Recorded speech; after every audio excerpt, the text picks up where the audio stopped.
Good morning, everyone. Wong Kim Ark.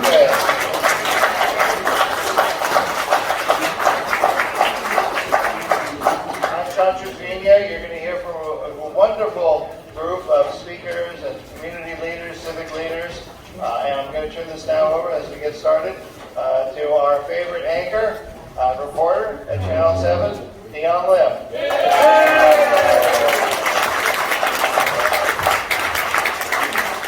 What an introduction, John. Thank you so much. How's everybody feeling?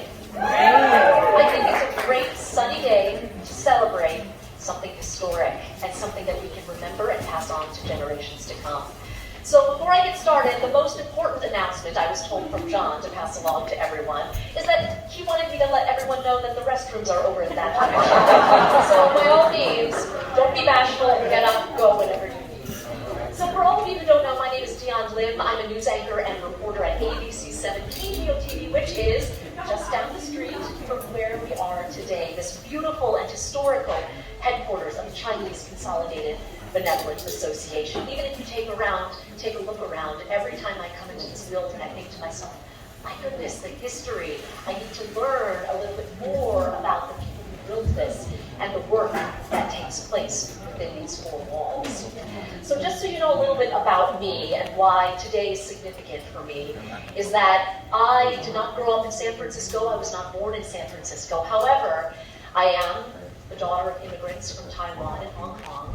And even for them, when they came to America in the 1960s, and they grew up in places like Texas and Michigan, and places where they truly did not belong, and I was a child trying to grapple in my very white neighborhoods, the meaning and the significance of that, and how they were attacked with xenophobia, racism, hate, and sometimes physical violence.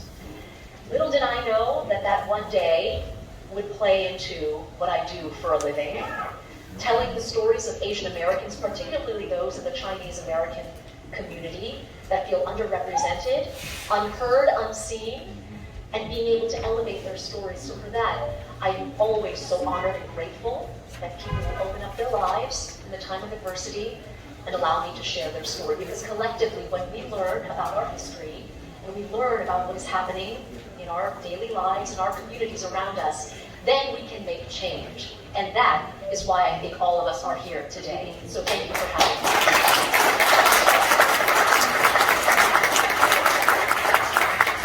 Before we get started, I'm smiling in this direction because we actually have two very significant members of our audience, ones that I promised I would not call out to come out and speak, but Sandra and Norman Wong, direct descendants of Wong Kim Ark, are in our audience today.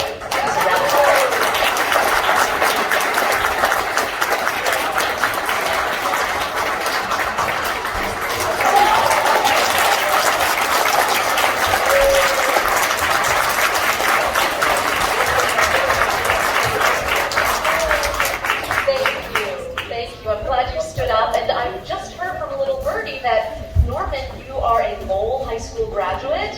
What?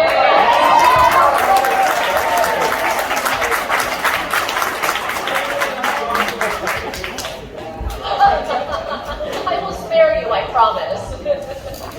You know, I'm so delighted to welcome all of you here today, because what we are doing is we are celebrating the boldness of Chinese Americans, dating all the way back to the 1800s. It's always baffled my mind when I hear that people in our community want to stay silent because they're ashamed or afraid. But think about this, hundreds of years ago, we had that courage right in San Francisco. Now, because of Wong Kim Ark and this group taking their case to the U.S. Supreme Court, children who are born in the United States, regardless of their immigration status, are U.S. citizens. Think about the magnitude, the gravity of that, not only in our community in the Bay Area, but across the country. We do want to recognize today's event being made possible by our community members, our legal organizations, and everyone here today who believes in elevating history. Because by knowing it, we become empowered. We carry the determination of those who came before us in order to make change. That includes Chinese American immigrants, the first native born citizens like Wong Kim Ark. Today we are hearing from civic and community leaders alike and history experts to tell the story. And at noon, I will be turning over the microphone because after all, I do have to go do the newscast in a few hours. I'll be turning the microphone over to Professor Ming-Su Chen, who directs the Center for Race, Immigration, Citizenship, and Equality, also known as the Rice Center, you'll never forget that name, at UC Law San Francisco. He'll be moderating our law panel, and that'll allow me to get to the newscast and see you on TV, because back there, we are covering it for our news, because I believe that if we can bring this to other parts of the Bay Area as well, that's the whole point of us having these events today. So to properly welcome us to this beautiful building and to our events today, let's welcome past president of the CCBA, Kelvin C., also past president and continuing San Francisco civic leader, Mel Lee, offering remarks. Please welcome them. First time I've seen so many new faces here, literally. So tell me one thing. Is that the first time being here? Raise your hands first time you've been to CCBA. Wow, look at that. Thank you so much. Just for information only, CCBA, also known as Chinese Six Company, in California alone, we have at least half a dozen different different cities, including Sacramento, Stockton, California, Los Angeles, Oakland, Fresno, Salinas, these are few. Not to name those that are in different states, New York, Boston, Philadelphia, Chicago, Washington, D.C. So you have an array of information strictly under the name of Chinese Six Company. Why are we here today? It's quite significant. It's significant because of one person, Wong Kim Ark. You go back to history, the U.S. Constitution, under the 14th Amendment, you're born here, you should be a U.S. citizen. But because of that area, that many years ago, Wong Kim Ark, with the audacity and the legal support of this association, Six Company, provided legal support for Wong Kim Ark to file a lawsuit against the U.S. Constitution. And fortunately, he prevailed. Prevail is not the only thing. However, of the 9 justices, 6 voted for Wong Kim Ark, 2 against, 1 abstained. 80 high school, 80 middle school, you look, you read the U.S. history, civic duties, you can read 14th Amendment is spelled out. But at that time, discrimination, today we still continue so. This is why we're here, and thank you so much for being here. Thank you. Good morning. My name is Kelvin C., and I'm the president of CCBA for 2003-2004. Today is a very special day because we heard a lot about this case about Wong Kim Ark versus the U.S. government. My personal impression of this thing is that Wong Kim Ark case actually served a pungent reminder of the struggle that the Chinese immigrant have to face throughout the nation's history. And the ongoing battles that are going on right now, even today, that they're fighting for the birthright citizenship. The principle established by Wong Kim Ark actually help us to rethink that the past discrimination against the Asian community that now even expand to the other minority groups. I think we still face the challenge of all this thing going on. The decision actually help us to rethink that in the future that we have to get together to acknowledge all the challenge of the immigrant and the family that face in America, and that we need to advocate for them to have the right for the immigrant and work towards to helping them to be more equitable and just society. At the end, I think that this case, the Wong Kim Ark case, actually helped us to lay the foundation for future American to uphold this ideal that the principle of the equal right and the opportunity for everyone. That's all I can say. Thank you. Good day. Assemblyman Ting, Supervisor Engardio, City Attorney David Chiu, I think it's on here. Honored guests, friends, it's a pleasure to be speaking with you here today and just share a few thoughts briefly. For my family, the story of Wong Kim Ark is personal. My great-grandfather was born here in 1867. My grandmother was born at number 12 Washington Place, now known as Wentworth Valley, in 1898. This case had a telling material impact on the destinies and lives of real people who live in this community and whose descendants live all over the Bay Area now. Today we celebrate Wong Kim Ark, Wong Kim Ark, and the people who made possible this battle all the way to the U.S. Supreme Court for this community. This 125-year-old story matters today because many believe that the civil rights era started in the 1960s, that Chinese Americans in this community were merely bit players, were latecomers to the struggles, even worse, that we don't belong. That sincere but incorrect belief misleads some of our fellow Americans to insist that Chinese Americans should take a back seat to others and keep silent about our needs and our interests. We can only move forward by spreading the knowledge and understanding of what legal historian Charles McLean, from whom you will hear later today, described as the tortuous path, the elusive goal towards American citizenship in that time and in this place. As Frederick Douglass said, education is the key to freedom. Today, you will hear about not only Wong Kim Ark's story, but also about Mamie Kay and her family, and the Yigwo Laundry, and other members of this community, and a panel of legal scholars have given generously of their time to bring you this teachable moment. At CHSA, we encourage all of you to honor the past, to inform the present, and in these times, secure the future of our civil rights, of our community and all Americans. The message that is fundamental to the Wong Kim Ark decision is, in 3 words, we belong here. We belong here. Think about that. But more importantly, go out there and tell the world. This is where we began, and this is where we will begin again. Thank you. Ladies and gentlemen, my name is Harrison Lim.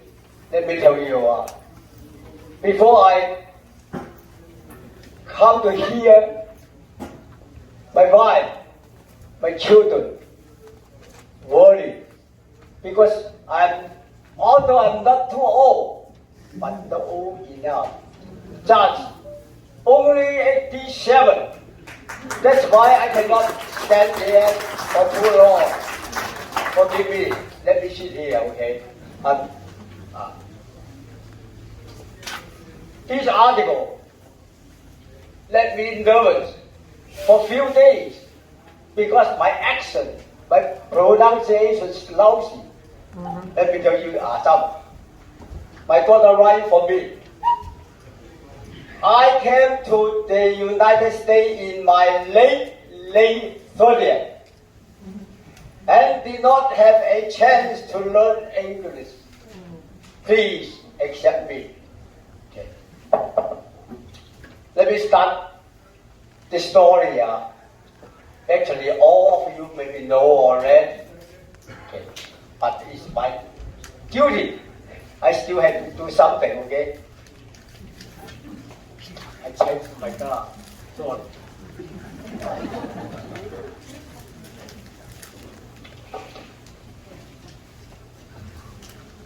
History writes Rec committee member Harrison Lin. On a certain days in the autumn of 1870, some material said, it's 1871, okay. A woman with bound feet give a birth to a child in San Francisco, Chinatown, USA. The parents of the child were both Chinese.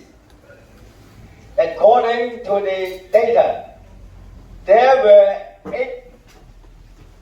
518 children in Chinese descent born in the United States in 1870. But each of their future prospects has his own natural. All right, so moving on now with our program. Our next speaker, David Lay, I am interested in hearing from because I actually drive through Chinatown every day on my way to ABC 7 Studios. He has an encyclopedic knowledge and also an appreciation for the settlement and history of San Francisco's Chinatown. He's been a counselor, he's been a volunteer in many, many positions in community organizations. He actually gives tours of Chinatown as well, and he's also assisted in a number of museum exhibitions to present these stories.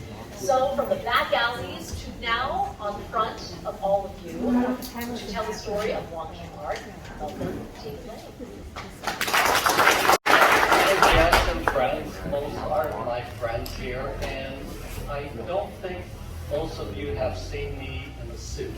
I've been retired for 20 years, but today is a special occasion to honor this case, this 125 years old law case, this venerable institution, and for me to honor my father.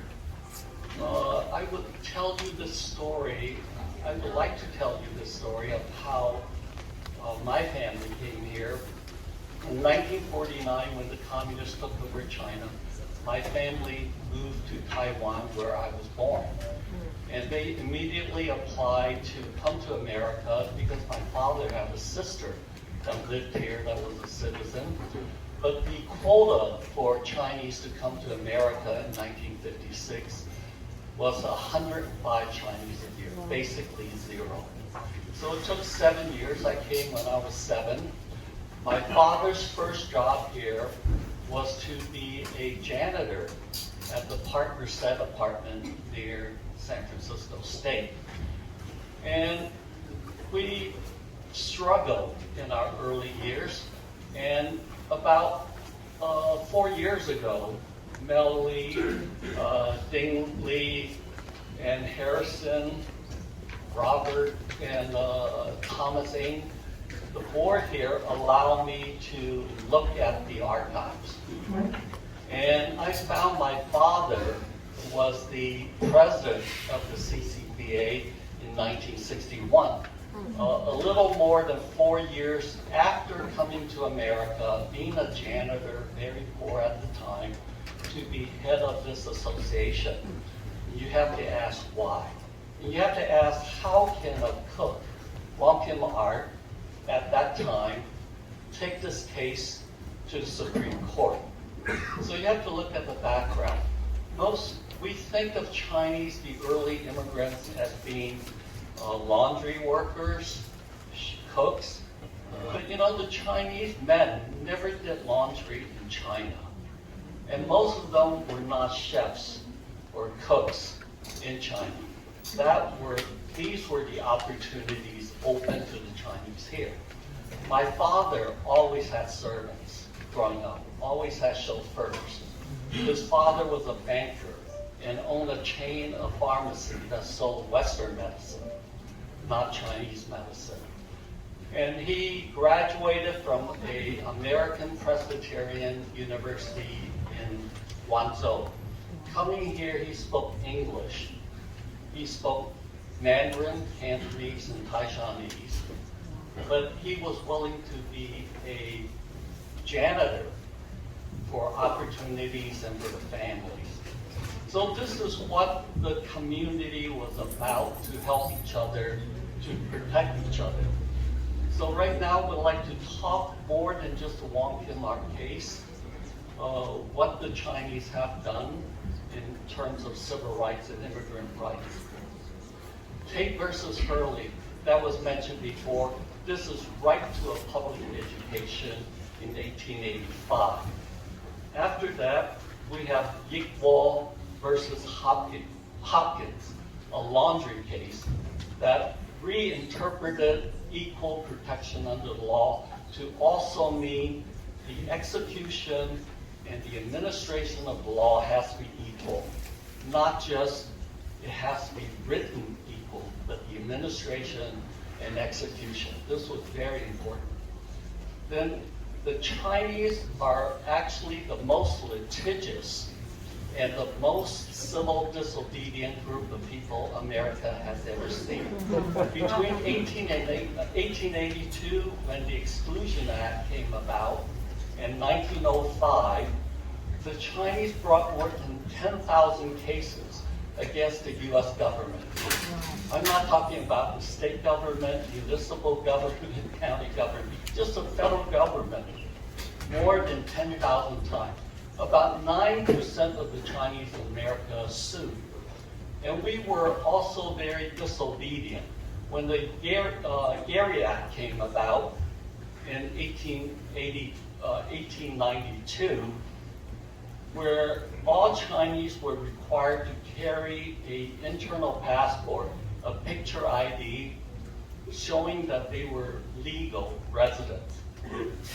And the Chinese, this organization said, in America, only dogs have to keep a license with them, and only criminals needs to register with the state. And we Chinese are not dogs, and we're not criminals, so we're not going to do it. So this is the largest instance of civil disobedience this country has ever seen. About 100,000 Chinese, 97% of the Chinese in America refused to register because of this organization. And this organization sued the US government, but they lost. So in 1894, the Chinese registered. But that's civil disobedience. Then I can continue with other law cases. Of course, Wong Kim Ark, birthright citizenship. Then we have political asylum. You know, during, when we withdrew from Afghanistan, we left a lot of friends there. And we talked about political asylum, that these people should have political asylum. But where did this concept come from? It came from the Chinese, the Persian Chinese. In 1916, General Pershing was sent to Mexico to capture Pancho Villa. And the U.S. military hired a lot of Chinese, 1,000 of them, to feed the troops, to build tents for the troops, to do the laundry. But when Pershing failed to capture Pancho Villa, he was called back to go to Europe to fight World War I. All the Americans that helped the troops and all the Mexicans that helped the troops, when they came back across the border to the U.S., they were let in. But the 700 Chinese that were there, immigration said, no, you cannot come in. To Pershing's credit, he says, no, these people helped us, these Chinese helped us, and we were to leave them, they'll be massacred. So he pushed his way through, but now these Chinese that were in America, they became illegal aliens. And they have to stay at Fort Sam Houston. So Pershing went to fight World War I. Juan came back as a hero. And he found out the Chinese were still stuck at Fort Sam Houston. So he went to Congress to pass Public Law 29 in 1921. First time this country passed any law to allow for political asylum. And here's the proof. A 1917 trophy that this organization was going to present to Pershing, but he went to Europe already, so still here. this is physical evidence that this happened here.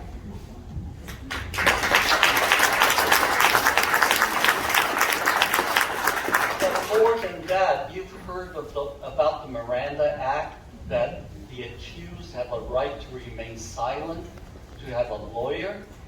This was really based on the Chinese case. 1966, when it went to Supreme Court, the Miranda case, the Supreme Court says, no, we don't have to judge this again. We judged this in 1924 in a Chinese murder case.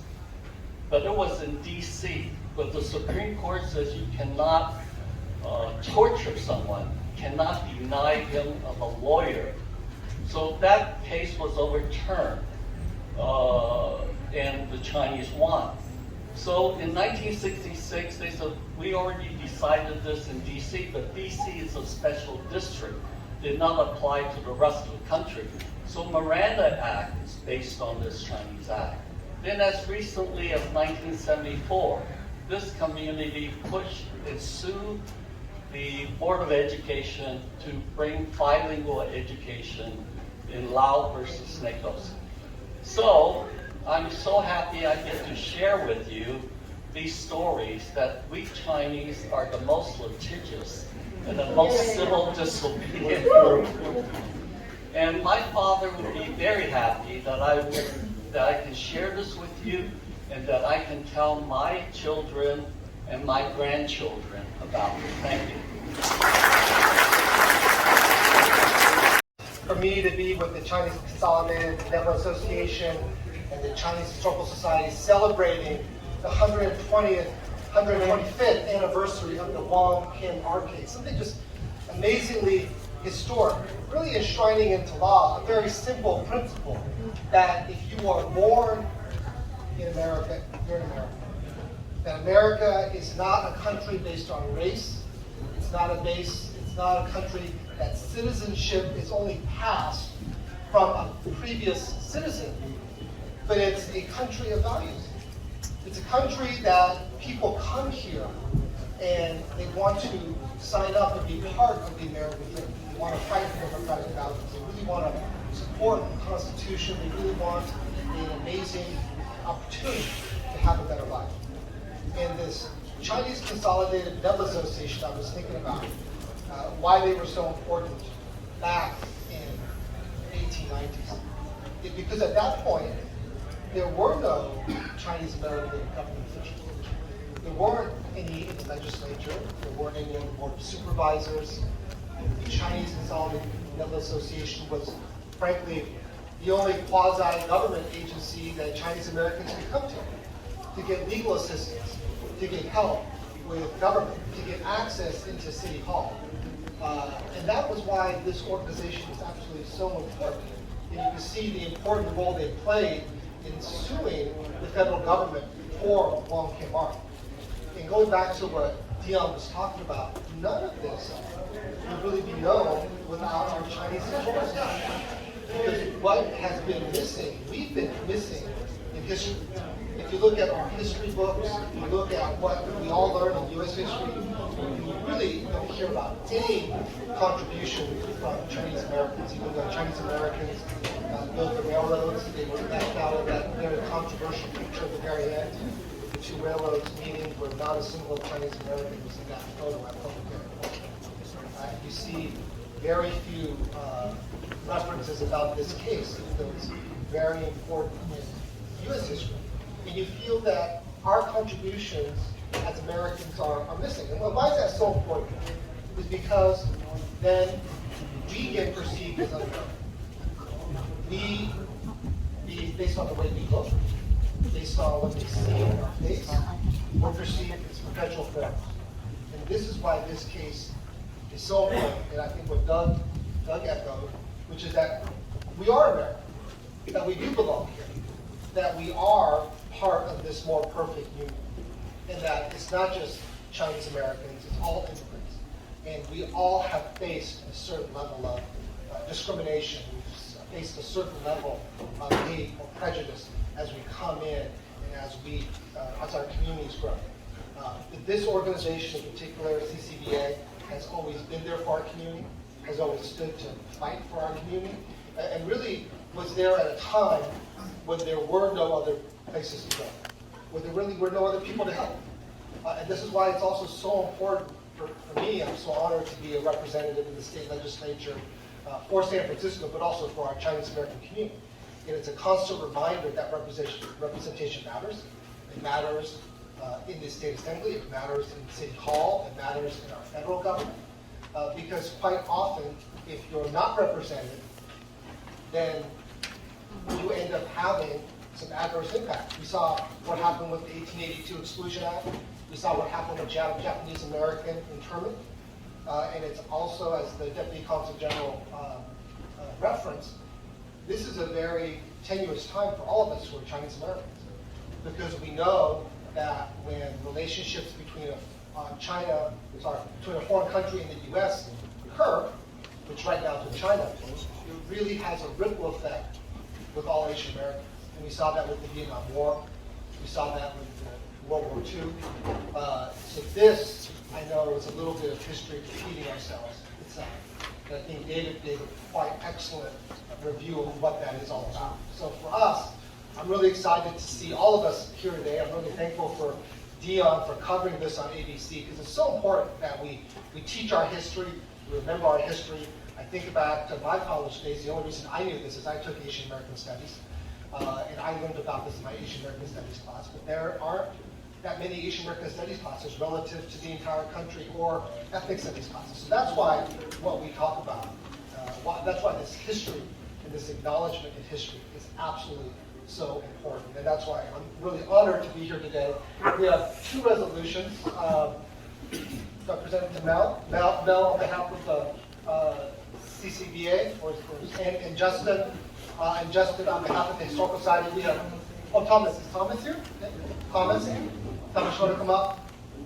I have a resolution for CCBA, just acknowledging their contribution on this amazing case, as well as for the Historical Society to acknowledge their contribution, because it's so important not just to have about the case, but then to teach it to our children and our grandchildren and all of our communities. So thank you very much for being here.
Let me start by thanking the leadership of the Chinese Consolidated Benevolent Association, the Chinese Historical Society, the descendants of the man that we celebrate today, all of you who have gathered as part of our community for this historic occasion.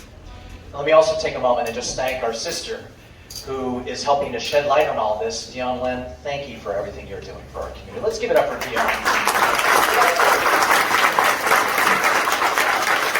So a few days ago, I had promised my wife, who is working out of town today, that I would take care of my 7-year-old son. And I can assure you that my 7-year-old son, it's not his preference to go to community events on Saturday mornings. But I promised him two things. One, that I would only speak for 3.5 minutes. But secondly, that he would learn about a very important story. And there are three things that I want to convey to Lucas and to all of you today. The first is, today is a celebration of a true American hero. My guess is if you polled Americans, who is this man? Less than 0.1% of America would know the name Wong Kim Ark. We just celebrated an amazing Academy Awards ceremony where our Asian American brothers and sisters were acknowledged. And it is my hope that someday, if there's anyone from Hollywood here today, that someone will put a movie together about the story of Wong Kim Ark. And I'll tell you where that story starts. As your city attorney, I want to tell you I do carry around a copy of the United States Constitution. And let me read from the 14th Amendment, Section 1. All persons born or naturalized in the United States and subject to the jurisdiction thereof are citizens of the United States and of the state wherein they reside. The story starts here in this Constitution, but it also starts with what we thought was the typical, archetypical story of this man. He came to San Francisco. He was the son of Chinese immigrants, but he was born here. He became a chef and decided one day that he would visit the country where his parents had come from, in China. And what happened when he came back? He was denied entry. He was detained by immigration officers who said, yeah, you were born here, but your parents were not, and thus you were not a United States citizen. Now, the next scene of the movie involves relatives of this organization, the great-grandparents of the leadership of the Chinese Consolidated Benevolent Association, because even Harrison Lin was not around in the 1880s. And I have to say, I did learn today from David Lake, I did not realize that this organization brought 10,000 lawsuits. And as someone who manages 4,000 lawsuits as your Chinese American city attorney, I feel like I'm a little behind. But thanks to the leadership of CCBA, thanks really to the courage of one man, this United States Supreme Court established a precedent that we benefit from today. And I would say for every single one of us who was born here in the United States, but does not look like the folks who came here in 1620, we might not be United States citizens but for this decision. Now, the second reason this is so important, Lucas, is I wouldn't be standing here today but for the legacy of this man. When I was elected as the first Chinese American supervisor to represent Chinatown, I would often sit in San Francisco City Hall and look up at the ceiling that my friend Supervisor Joel Engardio looks up, the same ceiling that 125 years ago supervisors in San Francisco would look up as they were casting anti-Chinese votes in laws that had to get overturned. When Phil Ting and I served together in the California State Legislature, we would often talk about how we would walk the floor of those same state legislators who in the late 19th century passed the first version of the Anti-Chinese Exclusion Act. But I also tell you, we stand on the shoulders, as you have heard from others today, the shoulders of Yip Guo, right? The story of a Chinese laundromat owner who dared suggest that he ought to be able to continue to operate his business, even though he had been arrested by a San Francisco duly elected sheriff. Or the story of Mamie Ting, who was an 8-year-old girl who dared suggest that she should go to Spring Valley Elementary School. These are the stories that need to be told in that future Academy Award-winning Hollywood film about Wong Kim Ark. The third and final lesson that I just want to share to all of you and to my son Lucas is that our work is not done. We know that we are in the third year of thousands of examples of anti-Asian hate. We also know that the lawsuits continue. It was just last year that I sent deputies to the United States Supreme Court to argue a case that would have denied social service programs to immigrants, to Chinese immigrants who had paid their taxes. We literally had to defend the right of our communities to receive our taxpayer dollars. We won, by the way, in Arizona versus City and County of San Francisco. Let me tell you about another case that my office is defending as we speak. So some of you may not know, for 150 years in our country's history, non-citizens were allowed to vote. Although let me be clear, it was white non-citizens from 1776 to the 1920s who were allowed to vote. Just so happens that San Francisco and other cities, we know this history, so we actually passed out the ballot box a charter amendment that decided years later for our immigrant parents to be able to vote in school board elections. Because at this moment, 1 out of 3 parents in our school system are immigrants. This is a right that our Chinese immigrant parents have actually enjoyed for the last 5 election cycles. But conservative, anti-Asian immigrant activists have come to our city to sue this very law. My deputies are defending that in court as we speak. I say this because while we are celebrating history today, we have to rededicate ourselves to the fight of our generation at this moment. And so as I close, let me just say, we're here to say that this struggle for our community continues. This is a struggle for justice, not just for Wong Kim Ark, but for us today, for my son's generation, and for our generations to come, 125 years from now. I want to thank you. Have a wonderful celebration. Thank you very much. Dion Lim is a San Francisco hero. We're here to talk about the hero Wong Kim Ark. And we've heard a lot about Wong Kim Ark today. And I want us to let's just take a moment. So if everyone has this program, let's look at the photo on the program. Let's just take a moment to see, what do you see when you look at the picture of Wong Kim Ark? I see a young man with hopes and dreams. I see a young man with courage and fortitude. And he certainly needed it, considering what he was up against. So imagine this. He's born here. He witnesses, his parents witness mobs of angry people, angry San Franciscans coming to Chinatown and terrorizing Chinese businesses. And his parents say, oh, this is not for me. And they leave, they go back to China. And he stays in that climate. But he goes back to visit his family, and on his return to San Francisco, he's denied entry. And so he uses this courage and fortitude and the help of the Chinese Consolidated Benevolent Association to take his case all the way to the Supreme Court. I mean, imagine if you have a trouble today and you want to go to the Supreme Court. How daunting that is. Imagine what it was like in the 1890s with everything stacked against him. So we have to really appreciate the courage and the fortitude that was born from his hopes and his dreams. And so we really need to carry that with us today, and remembering Wong Kim Ark, but also connecting him to our experience today. I wish I could meet him.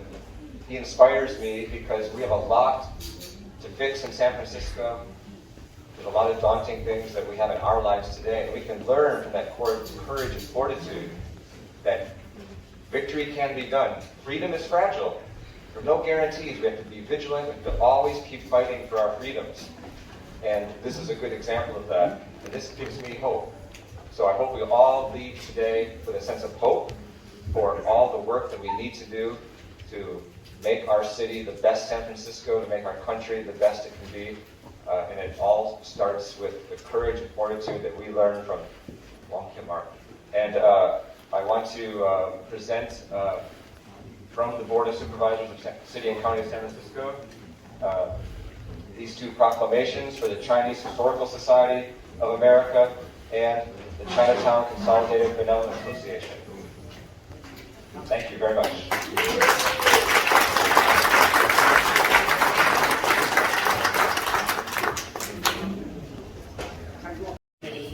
Could not have been made possible without lawyers. I have no idea so many lawsuits, by the way, were filed regularly. And there were no Asian American lawyers in California in Wong Kim Ark's time, but there are certainly now. So here to represent an organization that I have been a part of and volunteered my time with in other parts of the country as well, but I'm very glad to be alongside today from the Asian American Bar Association of the Greater Bay Area is John Loaf, the association's vice president and president-elect. Welcome to the stage right now, John Loaf. Invite you to learn from what is here and know what we should get. That was good. So I think these two thoughts from today. Don't underestimate what a small, committed individuals can do.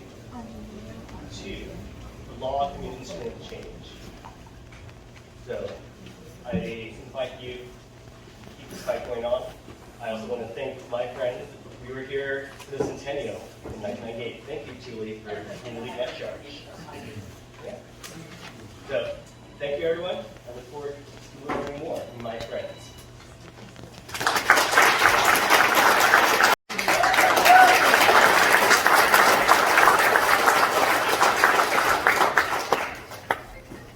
Well, being one of the last to speak, I want to commend you for your stamina and being here. And I know you're the diehards who will listen. Thank you so much. But before do you mind if my choice is to either wear a mask or do some spraying here, so if you don't mind. And Dion, you're very courageous to, speak in without using this. I would leave this for you. You know, our Chinese ancestors came to the United States in 1785, before the Civil War. They endured tremendous hardship against racism, discrimination, and economic suppression from the white Americans. The case of U.S. versus Wong Kim Ark is a profile of courage against white superiority and oppression. Now, it's never been easy for Chinese in America, even to this day.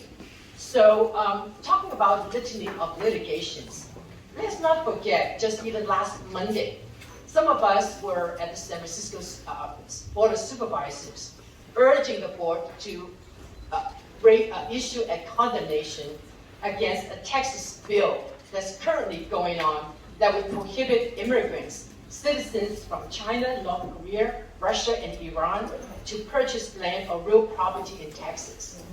The folks in Texas, the community people opposing this law, is adamant, even after the change to allowing green card holders or dual citizenships to buy land in Texas, because the classification of any particular race or ethnicity or group of people is in and of itself illegal, unconstitutional, and violation of due process. It is also racist in intent, and we need to fight it. So I am joining the litany of all these litigations from our ancestors and continue on with this fight. But I want to share with you that this restricted law that is being promulgated in Texas is now picking up steam in at least 11 states in the United States. And what is different though today's racist law, is because they are a product, as Phil Ting was saying, of the U.S. Cold War against China. And it is a consolidated effort to create and propagate the idea that China is a threat to the American people. She is not, and neither are Chinese people a threat to other Americans. Wong Kim Ark did a really good job when he pushed back. And as Supervisor Engardio said, that it was not easy for him to do that against all odds. And even now, it is against all odds for us to do what we're doing, to fight back these ill-conceived policies that affect Chinese Americans. Because the example of Kim Ark really now encourages us to move towards peace and diplomacy. And I think this peace and diplomacy should extend even beyond our small circle and into geopolitics between the United States and China.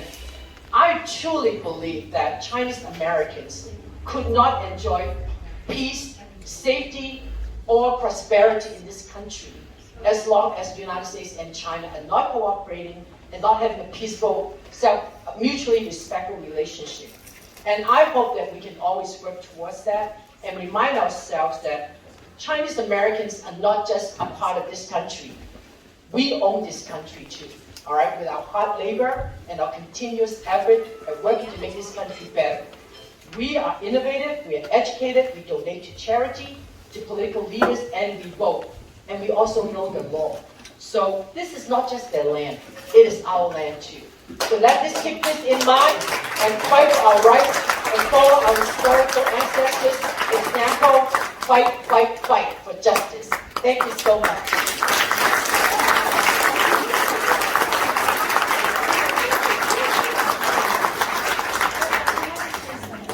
I think we should acknowledge somebody here. Julie Su, stand up.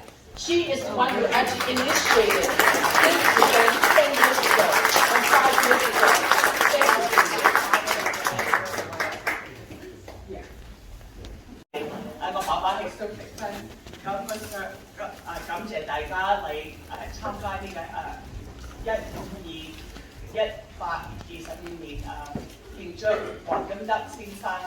So this is fourth generation Cantonese. So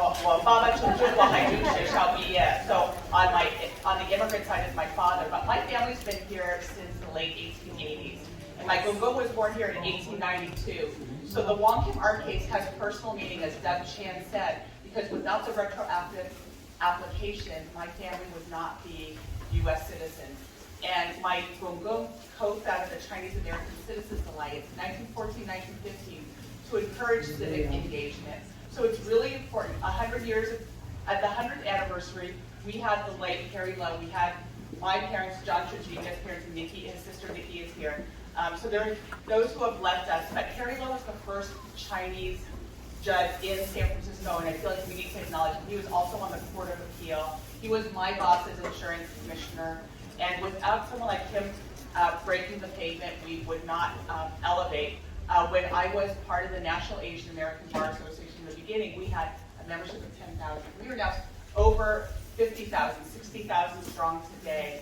And I see Portia Lee here. I want to acknowledge Portia Lee. Without our media partners here, and Portia's covered the court system, criminal, civil, as well as history. Without her bilingual reporting, we would not have this documented. And I thank the professors, Charles McLean, who wrote the Bible in the beginning of Chinese American history, his wife, Lorraine Wu McLean, whose father, Thomas Wu, a dentist, decided it was important to document this. So that's why we have the Chinese Historical Site.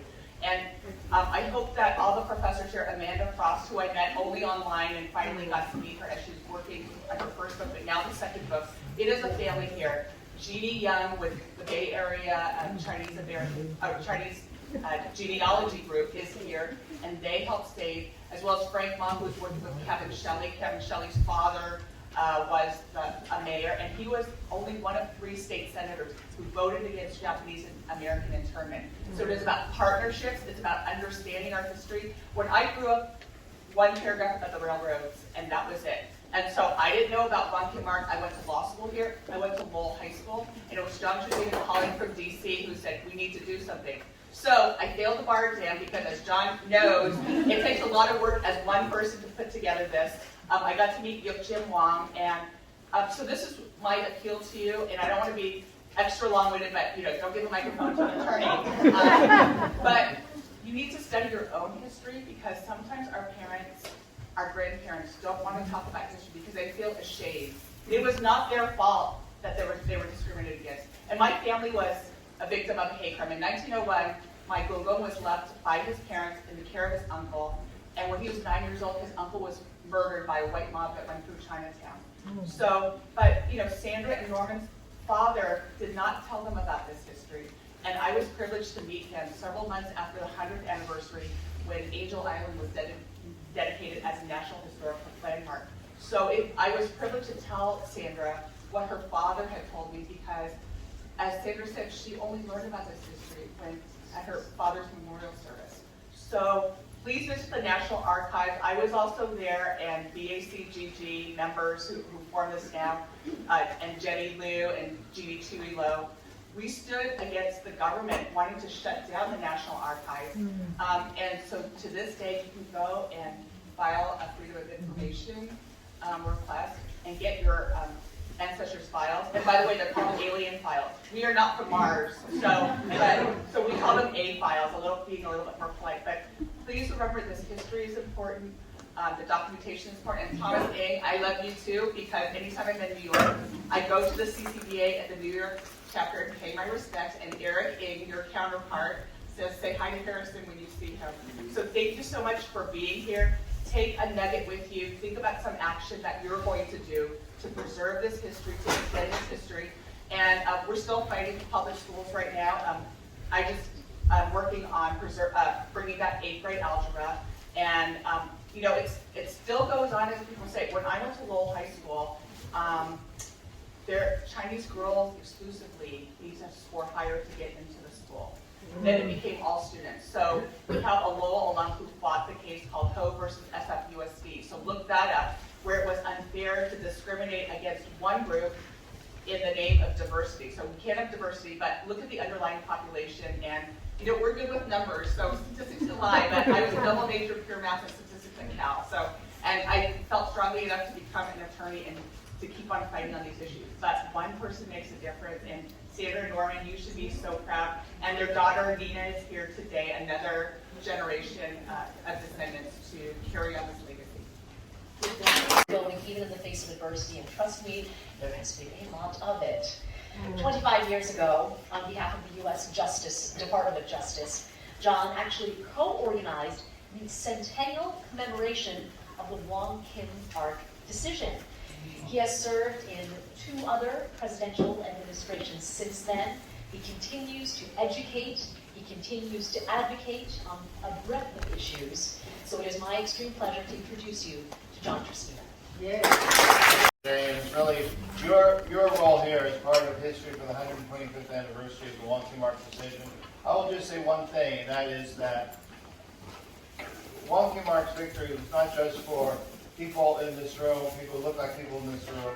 I'm not Chinese American, but my uncle's citizenship. He was, my grandfather was representative of the Mexican government in San Francisco. My uncle was born here. His citizenship is due to Wong Kim Ark, and so many of the undocumented children of undocumented kids today, and many others, millions of others, owe their U.S. citizenship at birth, the security and the certainty of it because of Wong Kim Ark. We've had a great program already. Really grateful to you, Dion, for your role here today and your role every day supporting, inspiring, educating, and informing everyone in the Bay Area. Thank you very much.